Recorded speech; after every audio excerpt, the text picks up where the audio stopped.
on Piggy Power today, show you how to change your old wheel bearing for a new one.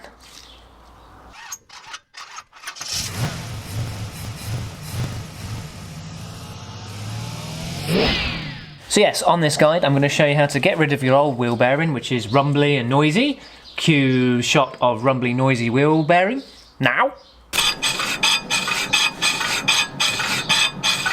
You hear the grumble? That's why we're doing it.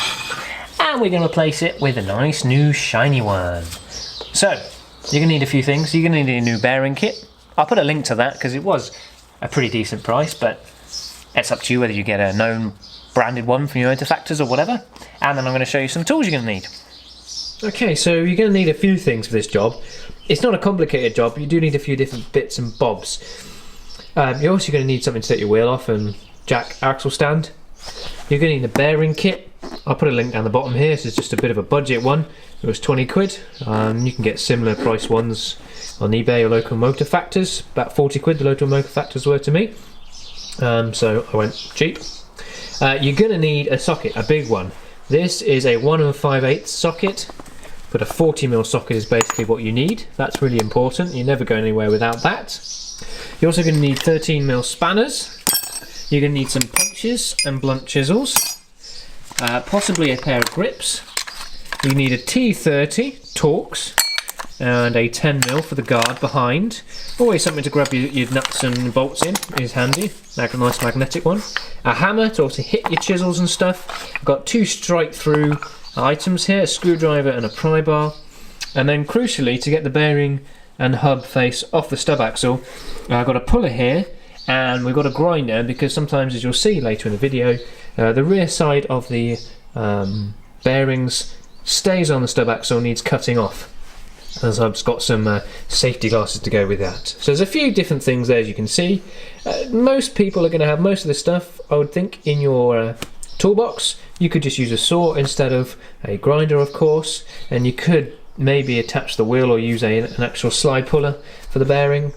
And then I've got basically a 36mm socket, a decent sized socket, to start punching the bearing back onto place before we can wind it on with a new nut. So those are the things you're going to need. Let's get to doing the job. So, presuming that you've already raised your vehicle, put it on an axle stand, taken the wheel off, hopefully if you've managed that you'll do fine for the rest of this job. If you haven't managed that, you're in trouble. Get your 13mm spanner and undo the 2 13mm slider bolts that hold the caliper to the carrier. You don't need to take the carrier off for this one.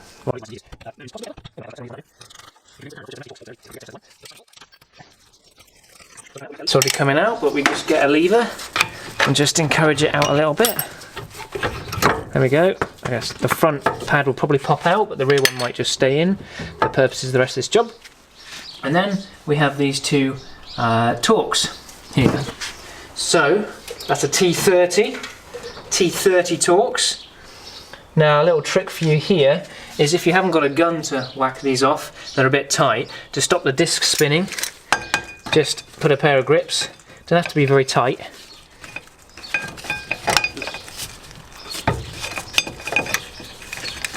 Not very tight at all. Just there, and then the disc won't spin as you try and turn. Cheap gun though coming in here. T30 by the way, T30. And there's 2 screws holding, 2 little tiny screws there, holding our disc on to the hub. There we go. And then unlike others where you have to take the carrier off to get the disc out, this has a shallow enough hub. Give it a little tap with a hammer and it just wiggles out. So put your disc aside, and then you need to get a little chisel. Okay, it doesn't feel bad at that point. It doesn't look very old either actually. A little chisel just to take this cap off to get to the nut that's hiding underneath.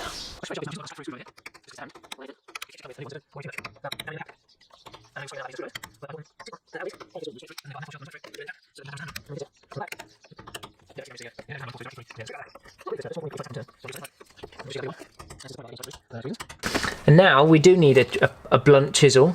You can see in there, if I just zoom in for you a little bit more, So you can see in there that this nut that holds this on has a little peening point to stop it undoing basically. It's like a Loctite. So you need to strike that in there with the chisel to take that out of its place, and then we get one of the biggest sockets you've ever seen for such a car and undo it.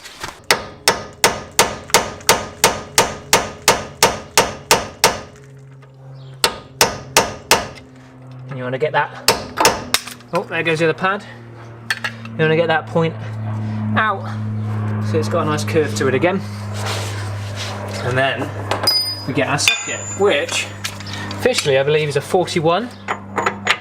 It's big. 40.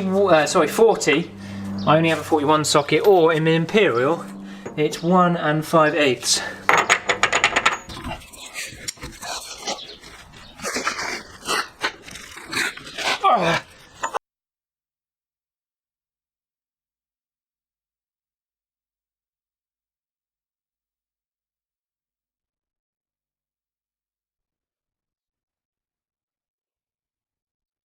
So I have had these in the past actually just slide off. They're a bit like the Citroen C4 that comes with a disc. Some don't. Some need a little puller. But you find they don't need very much. It's not like you need a massive hydraulic puller on this. You might even get away with bolting the wheel to it and wobbling it off. Done that in the past, but I'm not going to do it on this one.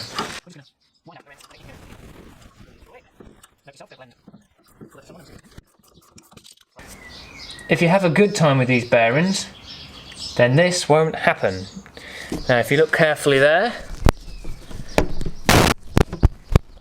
you see the inner race of the bearing is still in place. This needs to come off. Now there's a couple of ways you can do that. The first way I'm going to try, just to see if it budges before we get cutting discs out, is using a chisel behind the face of it, try and get it moving, that or a straight through pry bar.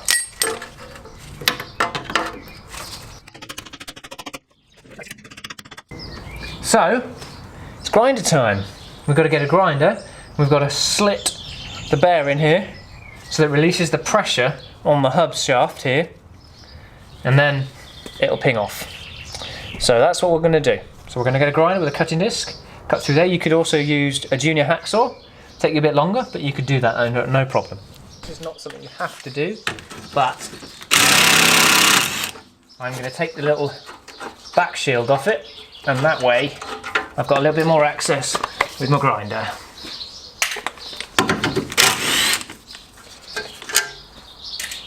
Don't blame me if these break. These 310 mil and 6 bolts, 10 mil head. Right, and now a bit more access just to get in there with our grinder. Eye protection is really a must. Ears is just because it's noisy, but eyes because bearings and grinding and stuff.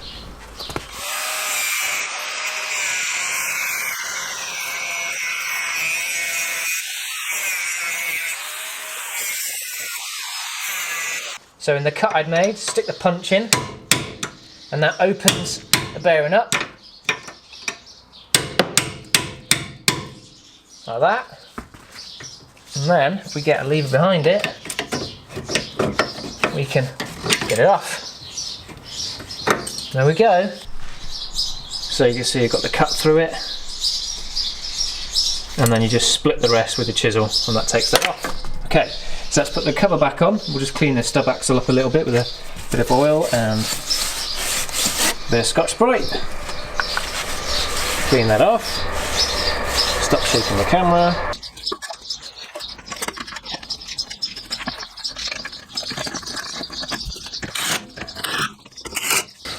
Always compare your bearings, new to old. That's always a good idea.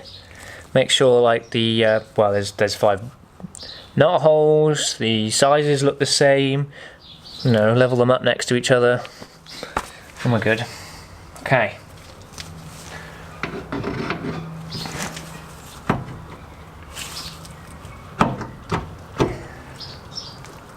Now you should be able to get it started.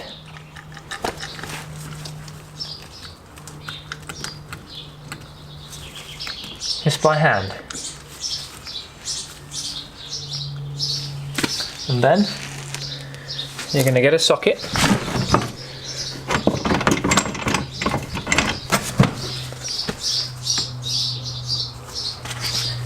On the outer face of the bearing, and just give it gentle taps.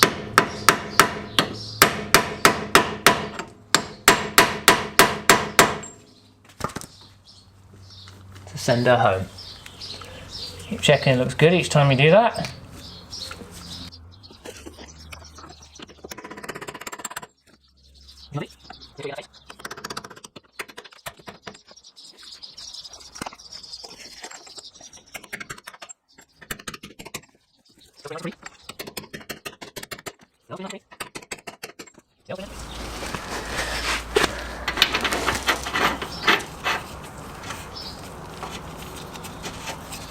And at this point we can guide her in much smoother with the socket itself.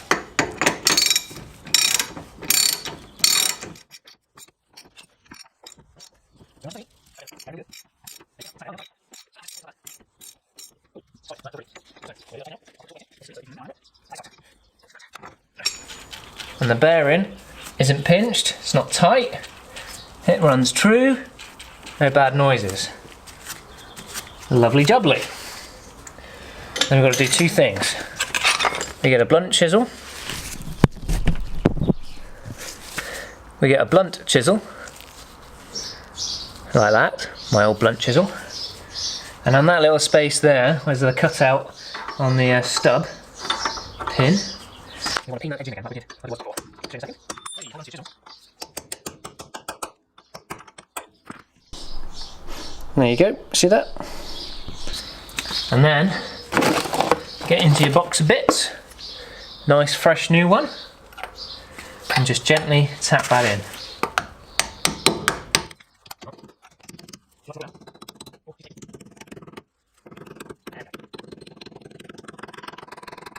Now we'll keep all the smuts from going in your bearing. Lovely. Okay, so what remains to do, get our disc on.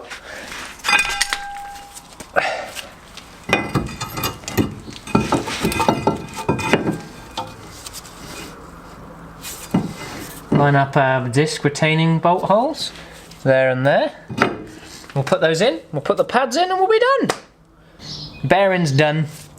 Just put your stuff back on as you did. Disc, two little retaining screws, don't do them up too tight. They're about 30, I think it's 25-30 Newton meters for the ones for the brake sliders. Wheel on and you're done. So I hope this has been helpful. In some ways, I think it should be. But do everything safely. Don't be silly. If it's something that you just feel is too much to handle, go and ask a professional to do it after watching this guide. That's fair enough. Your biggest issues are going to be trying to pull it off, having a puller, and having a big old socket, 40mm. But thanks for watching to this point. If it's been useful somewhere over here on my face, hopefully, click on my face to subscribe and perhaps be a Patreon. Just donate to the channel. It'd be really useful. It costs time and money to do these little guides. So that'd be nice, if it's been useful, of course. I'm on the other stuff, the face twerps and the Twitter, Instagram stuff. Go search for me, Piggy Power. So thank you very much for watching. Bye!